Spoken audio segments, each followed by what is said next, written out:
श्री गणेशाय नमः। श्री हरि ब्रह्मांड पुराण अध्याय 32। प्रजा युग प्रजा लक्षण ऋषि प्रवर वर्णन। कुटी जी बोले, चारों युगों के असुरी सर्प गंधर्व पिशाची यक्ष और राक्षसी जो भी प्रजाएं होती हैं तथा जिस युग में उनकी उत्पत्ति होती है और फिर जब तक जीवित रहते हैं वह मैं आप लोगों को बता रहा हूँ, सुनिए। पिशाच असुर गंधर्व यक्ष राक्षस और सर्प ये सब विस्तार और वृद्धियों से सतयुग में समान होते हैं।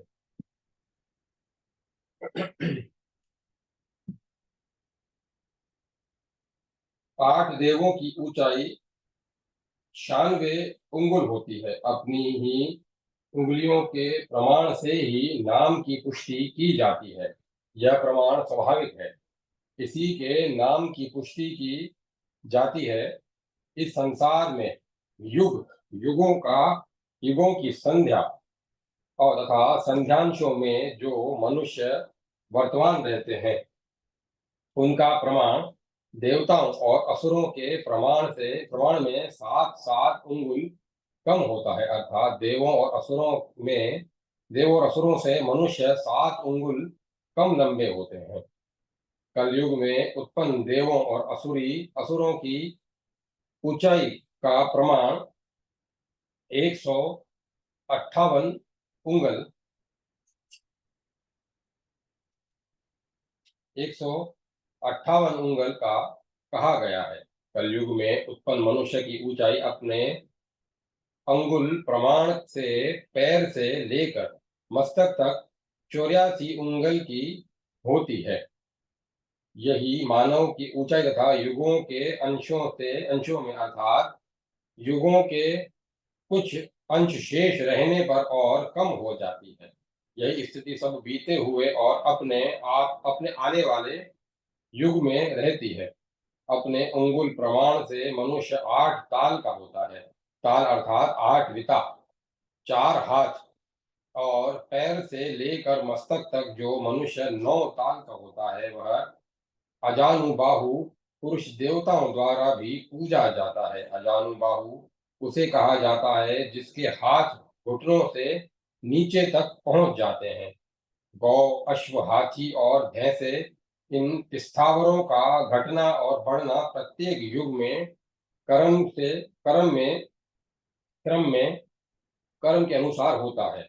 पशुओं में बैल की ऊंचाई 76 उंगल लगभग 3.5 हाथ अर्थात आदमी के बराबर की निश्चित है। 108 उंगल 9 हाथ की ऊंचाई हाथी की कही गई है। 40 उंगल कम 1000 अर्थात 960 उंगल 40 हाथ वृक्षों की ऊंचाई तथा 50 उंगल 4.25 हाथ अश्वों की ऊंचाई कही गई है। मनुष्य के शरीर की जैसी बनावट है ठीक वैसी देवताओं के शरीर की भी होती है। देवताओं का शरीर केवल बुद्धि विशिष्ट कहा जाता है। यह तत्व दर्शन से सिद्ध है तथा जिन मनुष्यों का शरीर बुद्धि की अधिकता से युक्त होता है ऐसे भावों वाले मनुष्य दिव्य मनुष्य कहे जाते हैं। पशुओं और पक्षियों का तथा सभी स्थावर में गौ, बकरे, भैंसे, घोड़े, हाथी, पक्षी एवं न चलने वाले वृक्ष आदि सब इस संसार मनुष्य की याज्ञ क्रियाओं के लिए उपयुक्त है। यज्ञों के उपयोग किए गए वे सभी देव स्थानों में उसी रूप वाले होकर पुनः उत्पन्न होते हैं। वे सभी उपर्युक्त जीवगण देवताओं की शुभ मूर्तियां हैं। ये सभी स्थावर जगम जीवों के उपयुक्त प्रमाणों के अनुसार तथा उन्हीं के रूप के अनुसार मनोहर रूप धारण कर मनोहर भावों से सुखी रहते हैं। अब इसके बाद में शेष साधु संतों के बारे में बताऊंगा। सत्य यह ब्रह्म का शब्द है। उस ब्रह्म वाले होने के कारण अर्थात ब्रह्मनिष्ठ होने के कारण संत कहे जाते हैं। सत धन अजात्याग अर्थात अजाति होने के साथ ही अर्थात ब्राह्मण जाति में जन्म न लेने पर भी जो ब्रह्मनिष्ठ होते हैं वे संत कहे जाते हैं। जो लोग 10 प्रकार के विषयों एवं 8 प्रकार के कारणों में कसकर कभी क्रोधित और प्रसन्न नहीं होते, वे जितात्मा कहे जाते हैं। जो सामान्य और विशेष दोनों प्रकार के धर्मों का आचरण करते हैं, इसीलिए वे ब्राह्मण, क्षत्रिय और वैश्य लोग द्विजाति कहलाते हैं। वर्ण और आश्रम से युक्त स्वर्ग की गति में सुख का आचरण करने वाले श्रुति, वेद सम्मत और स्मृति में वर्णित धर्म के ज्ञान से युक्त जन धर्मज्ञ कहे जाते हैं। विद्या रूप साधन से युक्त तथा गुरु का हित करने वाले ब्रह्मचारी व्यक्ति साधु कहा जाता है। ग्रहण के साधनों से युक्त व्यक्ति ग्रस्त साधु कहा जाता है। साधन पूर्वक जो वन में तपस्या करता है वह साधु वेखांस वेखानस कहा गया है। योग की साधना से योग की साधना में लीन साधु यति कहलाता है। इस प्रकार आश्रम धर्मों में के साधन करने से मनुष्य साधु कहे गए हैं। गृहस्थ, ब्रह्मचारी, वानप्रस्थ और सन्यास ये 4 आश्रम हैं। न कहीं देवता है, न पितर है, न मुनि है और न मनुष्य है। यह धर्म है, यह धर्म नहीं है, इस प्रकार भिन्न भिन्न दर्शन कहते हैं। अतः धर्म और अधर्म से जो 2 शब्द कहे गए हैं वे शब्द क्रियात्मक हैं। मनुष्य के कर्म के अनुसार मनुष्य के जो कुशल और अकुशल कर्म हैं वे ही इस लोक में धर्म और अधर्म कहे गए हैं। धारण अर्थात धारण अर्थ वाली ध्रज धातु में मनित प्रत्यय से धर्म शब्द बना है। अतः जो मनुष्यों द्वारा धारण किया जाए तथा जो मनुष्यों को धारण करे वह धर्म है।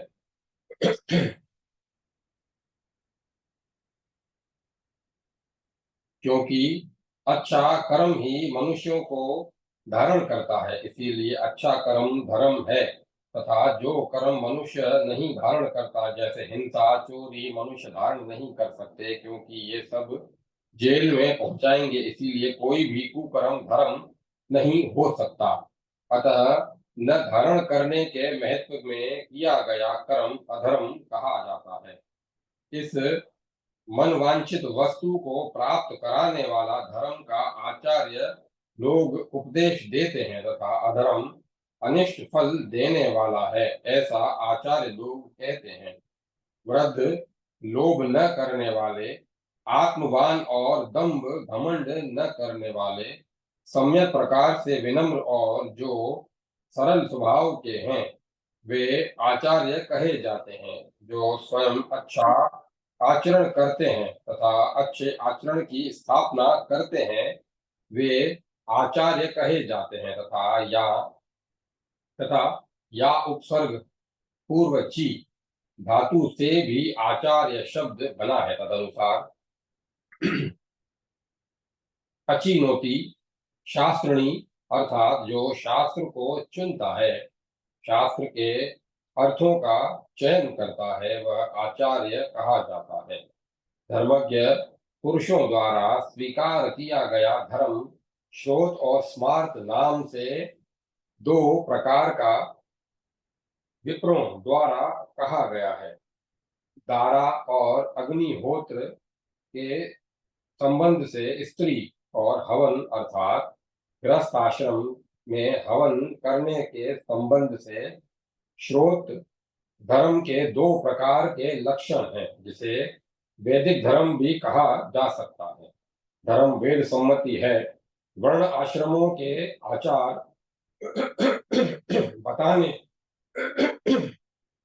बताने वाला स्मृतियों में वर्णित धर्म स्मार्त धर्म है, जो यम और नियमों से युक्त है, अर्थात मनुष्य को यम और नियम भी सिखाता है।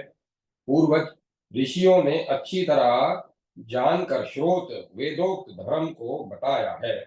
ऋग्वेद, यजुर्वेद, सामवेद, ब्राह्मण ग्रंथ और वेदों के अंश शिक्षा, कल्प, व्याकरण, निरुक्त, छंद, ज्योतिष ये सब श्रुतियां हैं।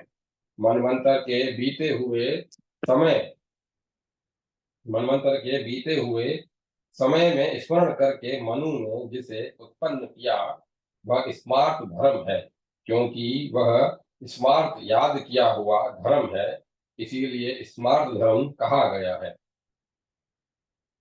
जो वर्ण और आश्रम का विभाग करने वाला है, इस प्रकार वह यह अनेक प्रकार का धर्म यहाँ इस लोक में शिष्टाचार कहा जाता है। शेष शब्द से शिष्ट शब्द की निष्पत्ति होती है। शिष्ट का अर्थ है बचे हुए। अतः जो मनवंतरों के नष्ट होने से बचे रह गए थे, जो प्रकृति के विनाश से बचे रह गए थे, जिनके विषय में मैंने सुत जी से पहले ही बता दिया है, वे ही इस संसार में धार्मिक हो जाते हैं। मनु और सप्तऋषि जो कि युग के अंत में बचे बच गए थे, उन्होंने संसार में संतान उत्पन्न किए और उन्हें धर्माचरण सिखाया। उनके बताए हुए जो धर्म अर्थ बचे हैं, वे ही शिष्ट कहे जाते हैं। उन सब के द्वारा जो चरित्र धर्म है, जो युग युग में सम्यक प्रकार से प्रयुक्त है, त्रय यात्रा, दंड नीति, यज्ञ, वर्ण, आश्रम, इन सब का शिष्ट आचार्य और मनु ने पुनः पुनः आचरण किया था। अतः उन शिष्ट पुरुषों के आचरण से चरित्र धर्म की ही शिष्टाचार कहा गया है। इस प्रकार पूर्व योग जिसमें कि दुष्कर्म करने वालों का नाश हुआ, उस समय असीमित भ्रष्टाचार के कारण जो शिष्ट का विनाश हुआ, उससे बचे हुए वे लोग जो पूर्व की सब घटनाओं को जानते थे, उन बचे हुए पूर्वजों द्वारा अनुभव से बताया गया आचार शिष्टाचार कहा गया है। अतः दान, सत्य, तप, ज्ञान, विद्या, यज्ञ, संतानोत्पत्ति और दया ये 8 चरित्र शिष्टाचार के लक्षण हैं।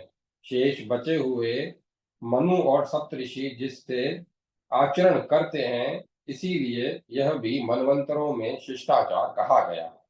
श्रवण सुनने के कारण श्रोत और स्मरण के कारण स्मार्त कहा जाता है। यज्ञादि वर्णन करने वाला वेदात्मक धर्म श्रोत है और स्मृतियों में वर्णित वर्ण और आश्रमों को बताने वाला धर्म स्मार्त है। पूर्व काल में जब लेखन साधन का अभाव था, तब वंश परंपरा ने जिस साहित्य को ऋषियों ने एक दूसरे को सुनाकर आज तक जीवित रखा, अतः सुनने से आज तक चला रहने वाला धर्म श्रोत कहा जाता है। जो वेद है तथा पूर्व युग में भ्रष्टाचार तथा प्रकृति के साथ छेड़खानी से विनिष्ट युग से बचे हुए लोगों ने जो पूर्व अनाचार भ्रष्टाचार को तथा उसके परिणामों को याद कर समाज की व्यवस्था बनाने का जो सिद्धांत बनाया, वह स्मार्त धर्म है। अतः याद करने के कारण बनने से यह स्मार्त कहलाता है। अब मैं धर्म के प्रत्येक अंग और लक्षण को बताऊंगा। जो व्यक्ति घटित घटना को देखकर पूछे जाने पर कुछ भी नहीं छिपाता और सच्चाई को ज्यों का त्यों प्रकट कर देता है, उसके इस व्यवहार को सत्या कहा जाता है। ब्रह्मचर्य, जप, मौन और निराहार ये अत्यंत कठिन और दुर्लभ तपस्या के कारण है। पशुओं, द्रव्य, हवि, ऋक्, साम और यजुर्वेद के मंत्रों, पुरोहितों और दक्षिणाओं का संयोग यज्ञ कहा जाता है। हित और अहित करने वाले सब जीवों के प्रति समान भाव रखना दया का लक्षण कहा गया है। हित और अहित करने वाले सब जीवों के प्रति समान भाव रखना दया का लक्षण कहा गया है। जो दूसरे के द्वारा आक्रोश किए जाने पर, मारपीट करने पर भी न वह आक्रोश करता है और न उसे मारता है, तथा मन, वाणी और कर्म से वह सहन करने की शक्ति क्षमा कही जाती है। स्वामी द्वारा न रक्षा की जाने वाली अथवा छोड़ी गई या पड़ी हुई पराई वस्तु को न लेना अलोभ कहा जाता है।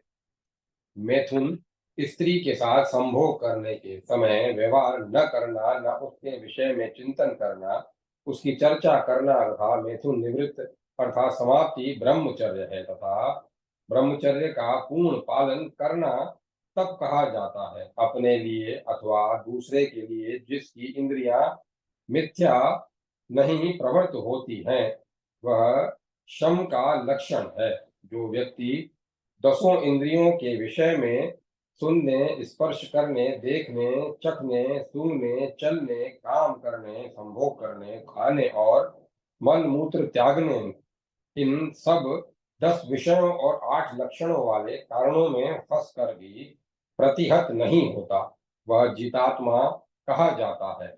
जो इष्टतम धन न्याय के द्वारा अर्जित किया गया है, उसको गुणवान व्यक्ति के लिए देना दान का लक्षण है।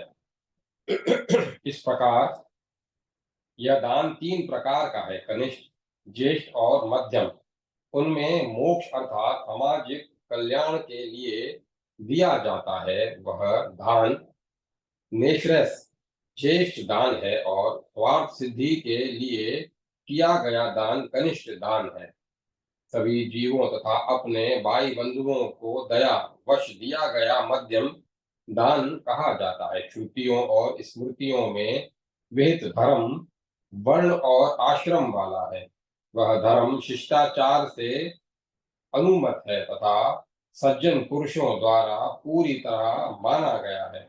अनिष्ट विषयों के प्रति द्वेष न करना तथा इष्टों के प्रति भी स्वागत भाव, प्रेम, दुख और विषाद को समाप्ति विरोगियों का धर्म है।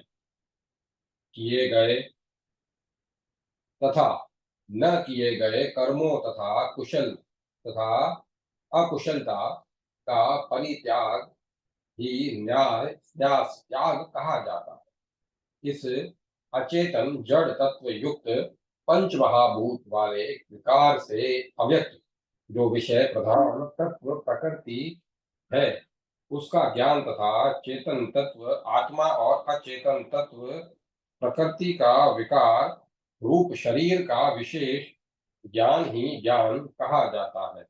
धर्म के प्रत्येक अंग का जो यही लक्षण पहले स्वयंभू मनवंतर में धर्म के तत्व को जानने वाले ऋषियों ने बताया है, यहाँ अब मैं आपको मनवंतर की जो विधि है उसे बताऊंगा। प्रत्येक मनवंतर के वेदों का अन्य तरह का विधान होता है। उसी प्रकार प्रत्येक मनवंतर में 4 प्रकार के यज्ञ और 4 प्रकार की विद्याओं की स्थिति है। प्रत्येक मनवंतर में श्रुतियों के अन्य तरह के विधान होते हैं, अर्थात वेदों के अलग अलग विधान होते हैं। भूतकाल के, प्रलय काल के शतरुद्रीय को छोड़कर ऋग्वेद, यजुर्वेद, सामवेद ये जैसे पहले देवता के प्रति थे वैसे ही प्रवृत्त होते हैं। पहले की तरह ही हवन की विधि तथा स्तुति पाठ के मंत्र पूर्व युग के समान ही प्रवृत्त होते हैं, तथा द्रव्य स्तोत्र, गुण स्तोत्र, फल स्तोत्र तथा चौथा अभिजन स्तोत्र ये 4 प्रकार के स्तोत्र कहे गए हैं। सब मनवंतर में जैसे जो देवता होते हैं ब्रह्मा, उनको उसी प्रकार 4 प्रकार के स्तोत्र प्रवर्त कराते हैं। इस प्रकार मंत्रों की उत्पत्ति उपर्युक्त 4 प्रकार की है। अथर्ववेद, ऋग्वेद, यजुर्वेद, सामवेद इन चारों वेदों में पृथक पृथक हैं। पूर्व मनवंतरों में तपस्वियों ऋषियों का परम दुष्कर उग्र तप हुआ, जिससे मंत्र उत्पन्न हुए। असंतोष, भय, दुख और शोक, इन 5 प्रकार के कारणों से ऋषियों के तारे नामक दर्शन से ईश्वर इच्छा से पूर्व मनवंतरों में मंत्रों की उत्पत्ति हुई। आशय यह है कि चारों वेदों के मंत्र कठिन तपस्या करने वाले ऋषियों के अंतःकरण में असंतोष, भय, दुख, सुख और शोक, इन कारणों से जैसे आकाश में तारे चमकते हैं, उसी प्रकार हृदय में पैदा हुए अर्थात वेद ईश्वर प्रदत्त ज्ञान है। अब सुत जी कहते हैं कि इन ऋषियों का जो ऋषित्व है वह मैं यह लक्षणों के द्वारा बताऊंगा। भूतकाल और भविष्य काल में काल के 5 प्रकार के ऋषि कहे जाते हैं। अब मैं ऋषियों के आर्ष धर्म की उत्पत्ति को बताऊंगा।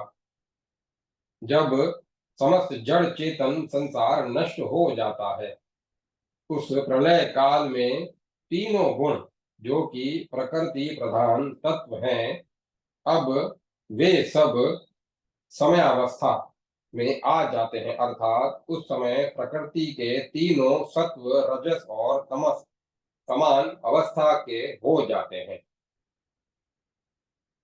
जब वेद अर्थात ज्ञान जो 4 भागों में विभक्त है, अविभक्त हो एक रूप में तमोमय अंधकार में विलीन रहता है, वे वेद भी अनिर्देश होते हैं। उस समय प्रकृति चेतन तत्व शून्य होती है। प्रकृति में महतत्व बुद्धि का उस समय नहीं रहता। अतः अब बुद्धि पूर्वक प्रकृति चेतन अर्थ में प्रवृत्त होती है। चेतना जो बुद्धि महतत्व से पूर्व का तत्व है, चेतन तत्व से ही प्रकृति तत्व का प्रवर्तन होता है, क्योंकि प्रकृति तो निश्चेष और निष्क्रिय है। जब उसमें चेतन तत्व का स्फुरण होता है, तब वह चालू हो जाती है।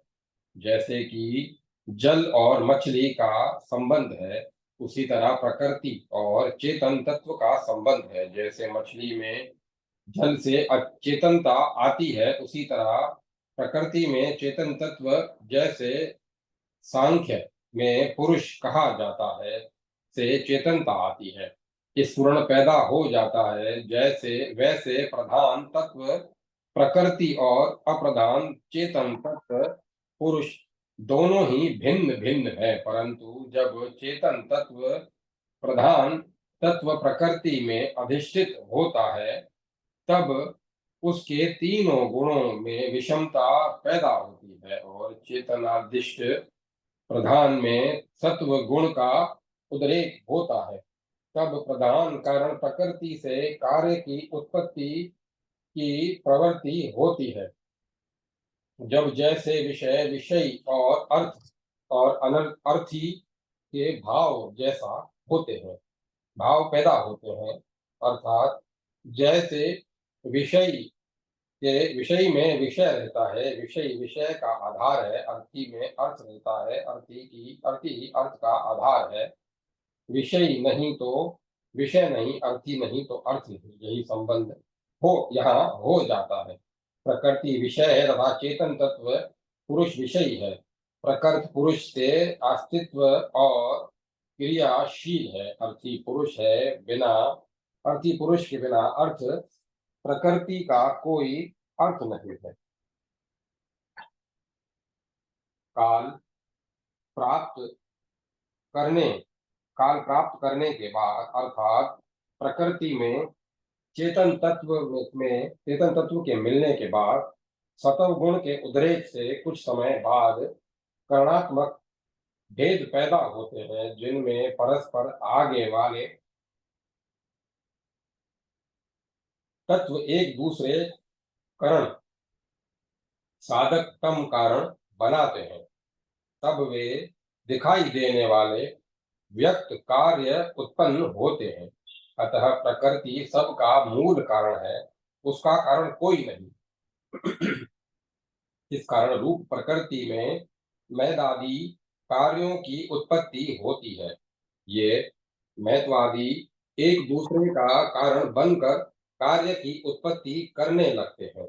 तब महतत्व बुद्धि से अहंकार, पंचभूत और इंद्रियों की उत्पत्ति होती है।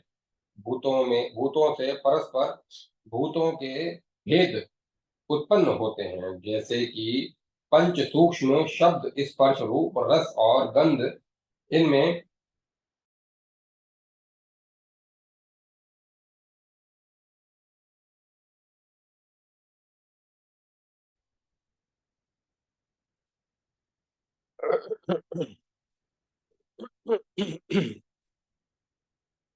अर्थात अहंकार से शब्द आदि पंच तन मात्राएं और फिर पंच तन मात्राओं से आकाश आदि पंच महाभूत पैदा होते हैं।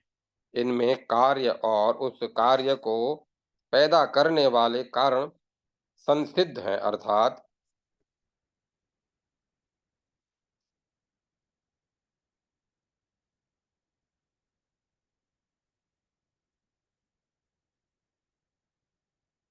अर्थात कारण कार्य भाव स्वयं ही और शीघ्रता पूर्वक होता रहता है। अर्थात प्रकृति से महतत्व, महतत्व से अहंकार, फिर अहंकार से पंच तन मात्राओं, उनमें उनसे पंच महाभूत, उधर अहंकार, मन आदि एकादश इंद्रियां, यही उत्पत्ति क्रम है।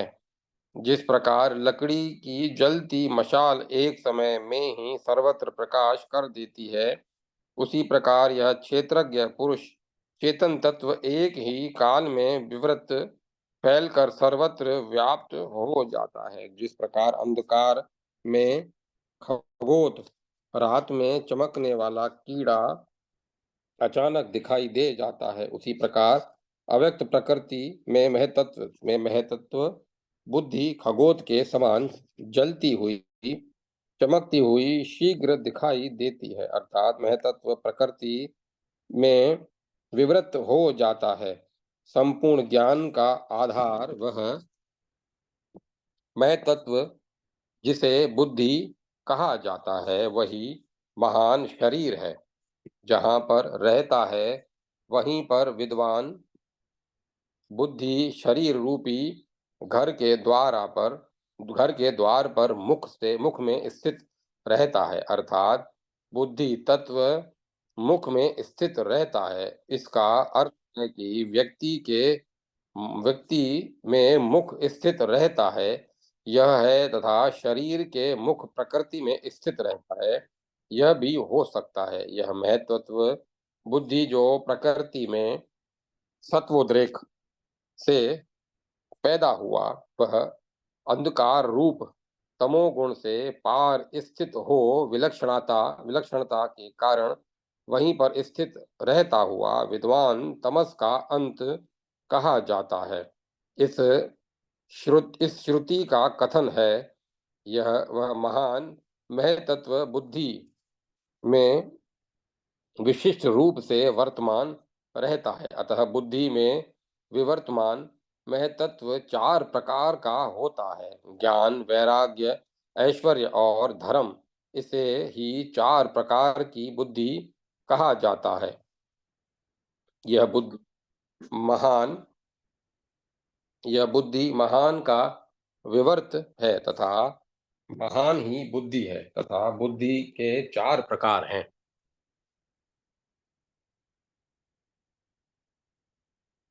यह चतुर्विद्या बुद्धि ही मानव के समस्त कार्यों को भली भांति सिद्ध कराने वाली जाननी चाहिए। शरीर युक्त महतत्व के विवृत से ही सिद्धि प्राप्त होती कही जाती है।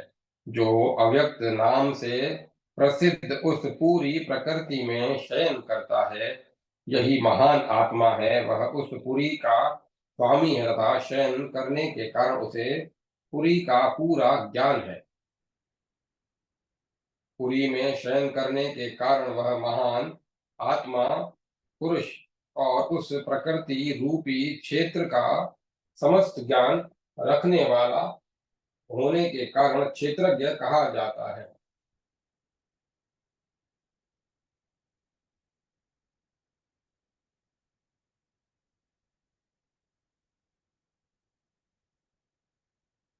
वह महान आत्मा अखंड बुद्धि के साथ शयन करता है, इसीलिए वह बोधात्मक कहा जाता है। सम्यक प्रकार से सफलता के लिए ही व्यक्त यह दृश्यमान मैं तत्व अहंकार पंच तन मात्रा महाभूतों और इंद्रियों वाला वह शरीर तथा अव्यक्त उसका प्रधान तत्व प्रकृति जिससे यह सब व्यक्त पैदा हुआ और चेतन तत्व पुरुष ये तीनों मिलकर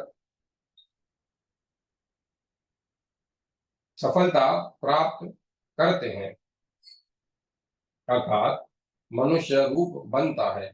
इस प्रकार से व्यक्ताव्यक्त में विवर्त क्षेत्रज्ञ पुरुष क्षेत्रज्ञ नामक कहा जाता है, अर्थात वह पुरुष अव्यक्त अचेतन प्रकृति के स्वाभाविक गुण और परिणामवश व्यक्ता व्यक्तावक्त व्यक्तायक्त सभी पदार्थों में लोक सिद्धि के लिए व्यक्त रहता है। जो ऋषि सांसारिक विषयों से छुटकारा पाने के समय अपनी बुद्धि से उस अव्यक्त परम तत्व को स्वयं गमन करता है, उसकी खोज करता है, क्योंकि ऋष धातु से ऋषि शब्द बनता है जो जाने जानने मोक्ष प्राप्त करने आदि अनेक अर्थों में प्रयुक्त होती है तथा ऋष धातु से ऋषि शब्द बना है। अतः जो परम तत्व अव्यक्त प्रकृति के रहस्य को जानता है, उसकी खोज करता है तथा मोक्ष प्राप्त करता है, ऋषि कहा जाता है। तथा परम तत्व को खोजने जाने के कारण परमार्थी तथा महर्षि कहा जाता है। गत्यर्थक धातु ऋष धातु में ऋषि शब्द की निष्पत्ति होती है। तदनुसार जो ऋषि से आदि काल में स्वयं उत्पन्न हुए थे, इसीलिए वे ऋषित्व को प्राप्त हुए, अर्थात वे ऋषि कहे गए। ब्रह्मा के मानस पुत्र स्वयं ईश्वर से पैदा हुए थे, जिस ईश्वर से उत्पन्न होने के कारण उन ब्रह्मा के मानस पुत्रों द्वारा महान परिगत रहता है, अर्थात वे सब मानस महान का अवलंबन करते हैं, जिस कारण से वे सब धैर्यशाली सब और के अपने गुणों से महान परम पद को ऋषंति प्राप्त करते हैं, मैं तत्व बुद्धि को प्राप्त करते हैं। इस कारण से वे बुद्धि के परमदर्शी गुण के द्वारा महान की निकटता के कारण महर्षि कहलाते हैं। उन ऐश्वर्यशालियों के मानस और औरस पुत्र अहंकार और तप उसके बाद ऋषित्व को प्राप्त करते हैं। वे अहंकार और तप का अवलंबन कर शोध करने वाले ऋषि होते हैं। इस प्रकार भूत आदि में तत्व दर्शन करने के कारण मैथुन से गर्भ से उत्पन्न होने के कारण वे सप्तऋषि ऋषि पुत्र ऋषि कहे गए। वे महापराक्रमी ऋषि पुत्र पंचतन मात्राओं शब्द स्पर्श रूप रस और गंध और सत्य का अनुसंधान करते हैं। उसी के बाद परम तत्व सत्य का दर्शन करने वाले सप्तऋषि कहलाते हैं। ऋषि पुत्र ऋषियों को ऋषि पुत्र ऋषिकों के वे पुत्र भी ऋषि पुत्र कहे गए हैं। वे सब सत्य की खोज करते हैं, तत्वतः विशेष का अध्ययन करते हैं। उसी कारण वे भी श्रुति वेदों में परम तत्व का दर्शन के कारण वे अव्यक्त आत्मा महान आत्मा अहंकारात्मा भूतात्मा और इंद्रियात्मा कहे जाते हैं, और जो जैसे हैं उनका वैसा ही ज्ञान होता है। अव्यक्त आत्मा अव्यक्त प्रकृति की खोज करने वाले होते हैं। महात्मा मैं तत्वतम बुद्धि की खोज करता होते। अहंकारात्मा अहंकारतत्व के शोध करता है। जो भूतात्मा पंच तन मात्राओं और पंच महाभूतों का अध्ययन करते हैं, और इंद्रियात्मा इंद्रिय तत्वों के अध्येता है होते हैं। इस प्रकार ये 5 प्रकार के ऋषि होते हैं। इनके नाम आगे बताते हैं, उन्हें सुनिए। भृगु, मरीचि, अत्रि, अंगिरा, पुलह, क्रतु, मनु, दक्ष, वशिष्ठ और पुलत्स्य, ये 10 ऋषि हैं। ये ऐश्वर्यशाली ब्रह्मा के मानस पुत्र स्वयं उत्पन्न हुए हैं। परम तत्व को जानने वाले, परम तत्व की खोज करने वाले होने के कारण वे परम ऋषि महर्षि कहे गए हैं। ये जितने भी ऋषि हैं उन्हें समझना चाहिए। वे हैं काव्य, शुक्राचार्य, बृहस्पति, कश्यप, च्यवन, उतथ्य, वामदेव, अपाक्य, उशिज, करदम, विषव, शक्ति, आलखिल्य तथा आवर्त। इस प्रकार ये ऋषिगण तपस्या से ऋषित्व को प्राप्त हुए, अर्थात तप से ऋषि हुए। अब आगे उन ऋषि पुत्र ऋषिकों को गर्भ से उत्पन्न हुआ समझो। वत्स, नग्रहु, भरद्वाज, दीर्घतमा, ऋषि, ब्रदुगथ, शरद्वान, वाजश्रवा, शुचि, वश्य, पराशर, दधीचि, शशप तथा राजा वैश्यवण, ये सब ऋषि कहे गए हैं। ये सत्य के कारण ऋषि हुए हैं। ये ऐश्वर्यशाली ईश्वर ऋषि ऋषि कहे गए हैं। ये ऋषिगण जो मंत्र की रचना करने वाले हैं, उनको सुनिए।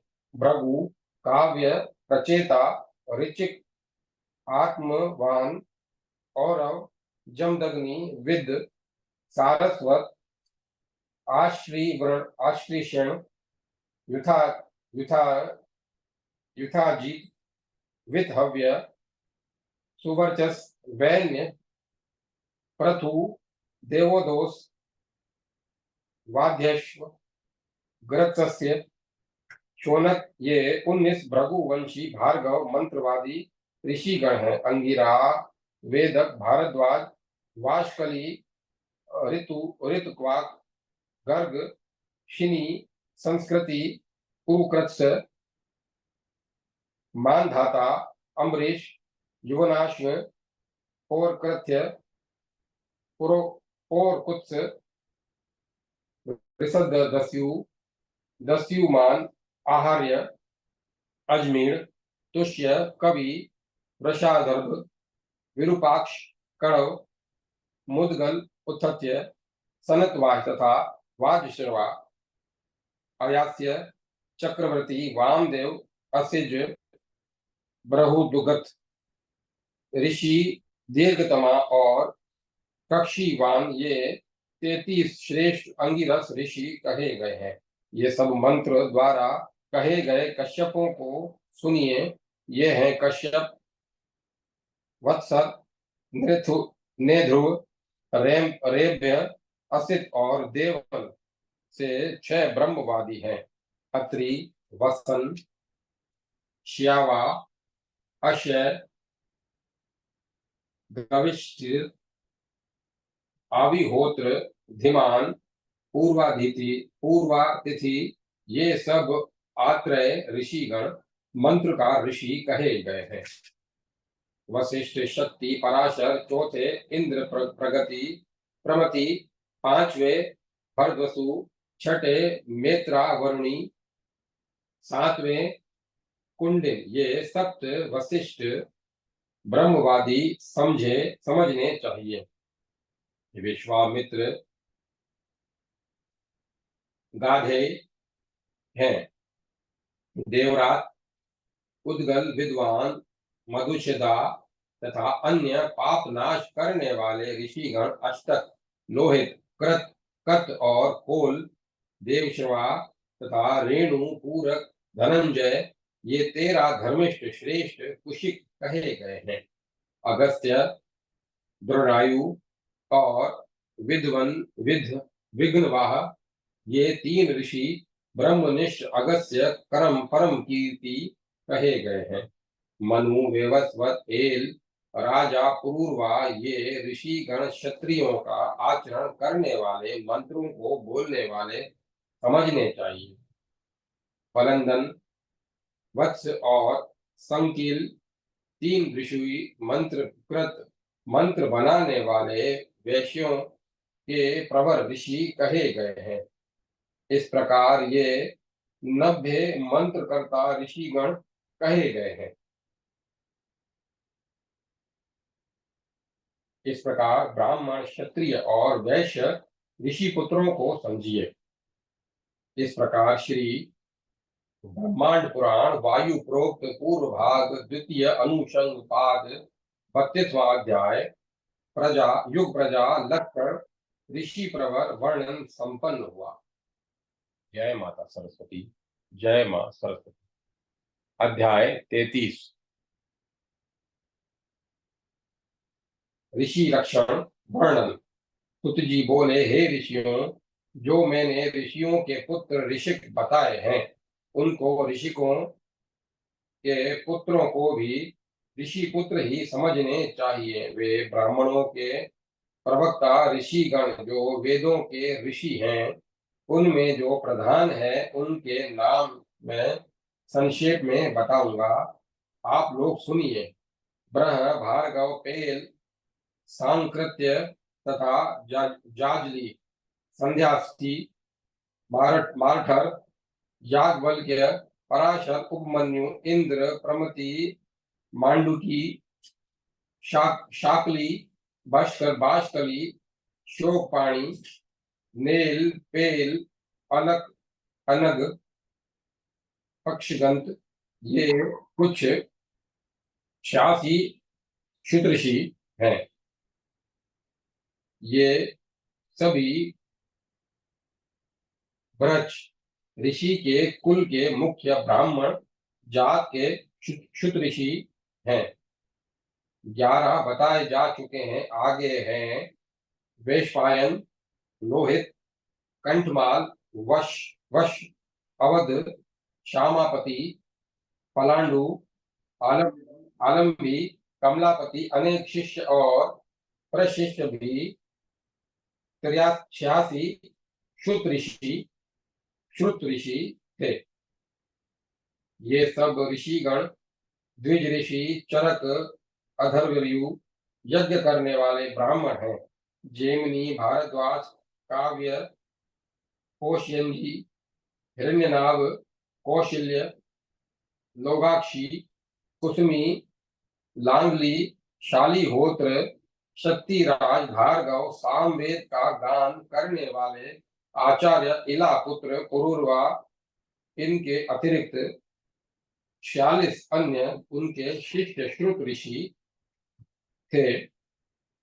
कोशिति, कंकुमदग, कुंडक, पराशर, धर्मात्मा, लोभालोभ, ब्रह्मबल, कंथल, मद, गल और मार्कंडेय, ये 9 धर्म को जानने वाले, यज्ञ करने वाले ब्रह्मचारी जानने चाहिए। अब चरकाद्रव्यु मंत्रों को अनुसरण करने वाले ब्राह्मण हैं, जो हैं चलुभी, सुमति, देवव्रत, अनुकृष्ण, वायु, अनुभूमि, प्रति, कुशाश्व, समूली, बाष्कली, ये चर कर्तव्य के नाम के ब्रह्मचारी नमन योग्य ब्राह्मण हैं।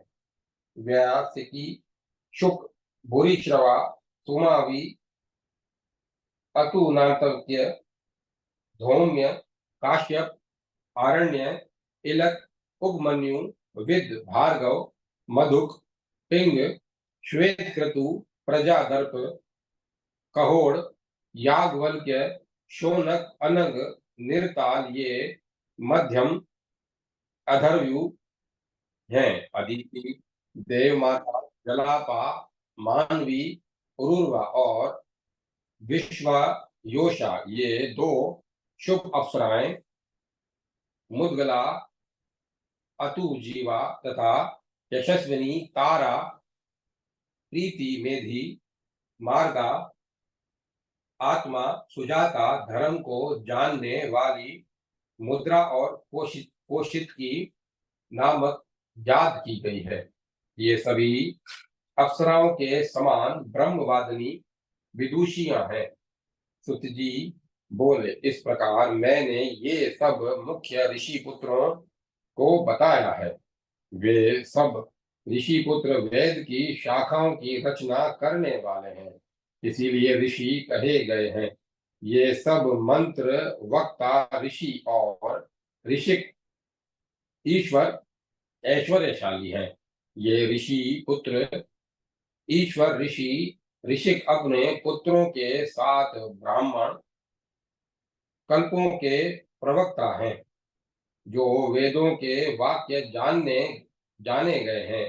वे सब इनकी मंत्र दृष्टियों अर्थात सभी वाक्यों को उन्होंने अपने मंत्र की दृष्टि से देखा है। अर्थात सभी वेद वाक्य जो मंत्र कहे जाते हैं वे इनकी दृष्टियां हैं।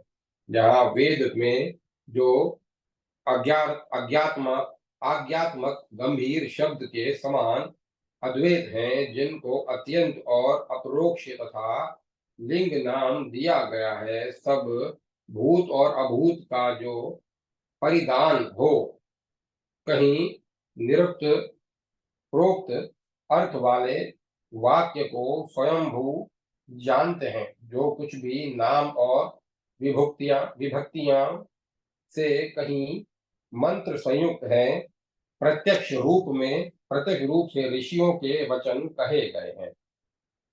वेदों के अनेक प्रकार के शब्दों द्वारा निपातों अव्ययों से जो बहुक्त हैं तथा जो भी महाकाव्य हैं वह ऋषि का ही वचन कहा गया है।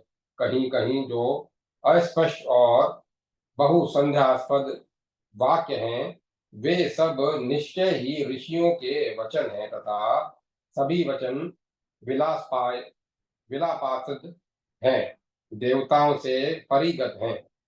हेतु और दृष्टांत की अधिकता वाले चित्र शब्द हैं, वे निरर्थक हैं। वे सब अशक्त वाक्य मानुष वाक्य हैं। ऐसे वाक्य मिश्र वाक्य कहे गए हैं। वे अपने प्रभाव से ही ऋषिता को प्राप्त हुए हैं।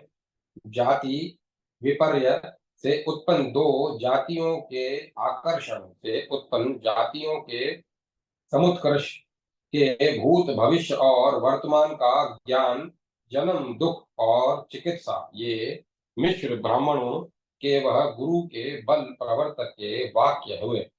वे मिश्र ब्राह्मण धर्म शास्त्र के प्रणेता और अपनी महिमा से सब कुछ जानते थे, जिनका तप का प्रकर्ष अच्छा और महान था। वे ब्रह्मस्पति वे बृहस्पति, शुक्र, व्यास तथा सारस्वत ये सब ऋषि कहे गए।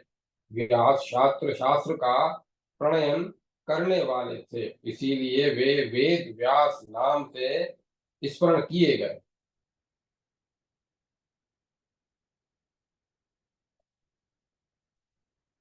जिससे उनके बाद में जन्म लेने वाले पूर्व वालों के बुद्धि से अधिक थे। उसी से ऐश्वर्य से संपन्न वे ऋषि याद किए गए। जिस ऋषि बनने में अवस्था नहीं समय देखा जाता है, कोई कोई बुद्धि से ज्येष्ठतम थे तथा कुछ बहुत अधिक भी श्रुतवान ऋषि हुए। जो कोई मध्य में अक्षर का गिरने से पाद वाला प्रयुक्त हो गया तो व्यवहार के अवसान से में उस ऋचा को वे श्रुतवान ऋषि परीक्षण करते थे। यदि कोई मंत्र व पाद के अक्षरों से ना नपा तुला नहीं है, उसे अतियुक्तात्वासन वसान को यजुर्वेद परीक्षण करता है। हिमकार प्रणव पवित्र अक्षर ओम गति है तथा वह चौथा प्रस्ताव है, पांचवा प्रतिहोत्र है तथा छठा उपद्रव है। निधन सामवेद का सातवां है, जिसे सात विधि योग्य कहा गया है।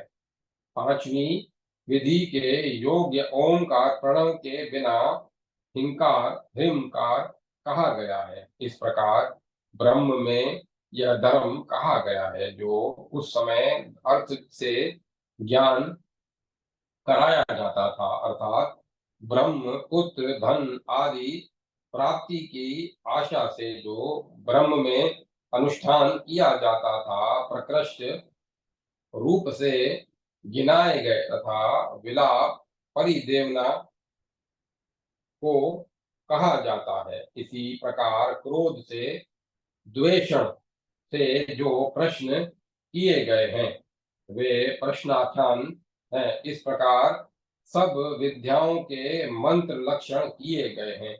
ऋग्वेद यजुर्वेद सामवेद लक्षण वाले मंत्र 9 प्रकार के कहे गए हैं। वे है मूर्ति, निंदा, प्रशंसा, आक्रोश, तोष, प्रश्न, अनुज्ञा, आख्यान, आस, आशिष, आशस्ति, ये विधियां मानी गई हैं। अब मैं मंत्रों के 24 लक्षणों वाले मंत्रों के भेदों को बतलाऊंगा। ये हैं प्रशंसा, स्तुति, आक्रोश, निंदा, परिवेदना, अभिशाप, विशाप, प्रश्न, प्रतिवचन, आशी, यज्ञ, आक्षेप, अर्थाख्यान, संकथा, वियोग, अभियोग, कथा, संस्था, वर, प्रतिशोध, उपदेश, नमस्कार, स्पृहा और विलाप, ये 24 मंत्रों के लक्षण कहे गए हैं। इन उपर्युक्त तत्वों का जानने वाले इन उपर तत्व का जानने वाले ऋषियों ने पूर्व काल में ब्राह्मण ग्रंथ बनाया। हेतु, निवर्चन, निंदा, प्रशस्ति, संशय, निधि, पुराकृति, पुराकल्प, व्यवधारण, कल्पना और उपमा, ये 10 ब्राह्मण ग्रंथ की विधियां हैं। सब शाखाओं वाले ब्राह्मण का यह लक्षण विहित है। पहला लक्षण हेतु है, जिसका व्युत्पत्ति जन्य अर्थ है। हेतु शब्द हन धातु से स्मृत है, जिसका अर्थ है कि जो दूसरों के द्वारा उदित है, उनको जो नष्ट करता है, मारता है, वह हेतु है। अथवा यह हेतु शब्द गति और कर्म अर्थ वाली हिनु धातु से भी बनाया गया है, जिसके अनुसार उसका निर्वचन और वाक्य के अर्थ का निश्चय करना चाहिए। अतः व्याकरणार्थ के अनुसार दूसरे के मत में दोष दिखाकर अपने मत का स्थापन करना हेतु है। आचार्य लोग निंदा उसको कहते हैं जो यज्ञादि विधान को दोष बताते हैं। उन दोष बताने वाले की निंदा करने वाले वचन निंदा कहे गए हैं। प्र उपसर्ग प्रवर पर्व शंस कहना अर्थ वाली धातु से प्रशंसा शब्द बना है, जिसका अर्थ है किसी भी बात को प्रकृष्ट रूप से कहना। अतः प्रशंसा उसकी गुणवत्ता को बताती है। यह है, यह नहीं है, ऐसा निश्चय करके निर्णय करना संशय है। यह इसी प्रकार करना चाहिए। इस प्रकार की युक्ति यह विधि कही जाती है। दूसरे दूसरे लोगों के कथन जो विद्वानों ने कहे हैं वे पुराकृति हैं, तथा जो अत्यंत परोक्ष अर्थ है वह पुराकल्प कहा जाता है, अर्थात जो बहुत प्राचीन काल की में कल्पना की गई वह पुराकल्प है। पुरा शब्द प्राचीन अर्थ को प्रकट करने वाला है, अर्थात जो बहुत पहले बीत चुका है। उस अर्थ के अनुसार पुराकल्प शब्द की कल्पना हुई है। उस पुराकल्प में होने वाली घटनाएं शुद्ध एवं विस्तृत मंत्रों, ब्राह्मणों और कल्पों में तथा निगमों द्वारा निश्चय न करते ही जिसको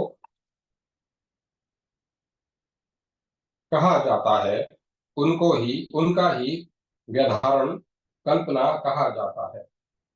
निश्चय करना जैसा यह कल्प है वैसा ही निश्चित रूप से वह भी होगा। इस प्रकार यह ब्राह्मण का 10वां लक्षण उपमा है। इस प्रकार प्राचीन काल में विद्वानों ने ब्राह्मणों के ये ही लक्षण बताए हैं। 10वां लक्षण उपमा है। पद की व्याख्या भी की है, जिसके अतिरिक्त उन्हीं ब्राह्मणों द्वारा विधि पूर्वक दिखाए गए कर्मों में मंत्रों की कल्पना भी है। मंत्र धातु से मंत्र शब्द की निष्पत्ति होती है। मंत्र धातु का अर्थ परामर्श देना, उपदेश देना है। अतः परामर्श, उपदेश, सलाह देने वाले वाक्य मंत्र कहे जाते हैं, जो समाज कल्याण पूर्वक होते हैं। ब्रह्मा के आदेश को पालन करने के कारण ब्राह्मण नाम पड़ा है। निर्दोष, आडंबर रहित, सभी प्रकार सारवान, संदेह रहित अर्थ वाले कम अक्षरों से बंधे हुए वाक्य को सूत्र बनाने वाले विद्वानों ने सूत्र कहा है। इस प्रकार श्री ब्रह्मांड पुराण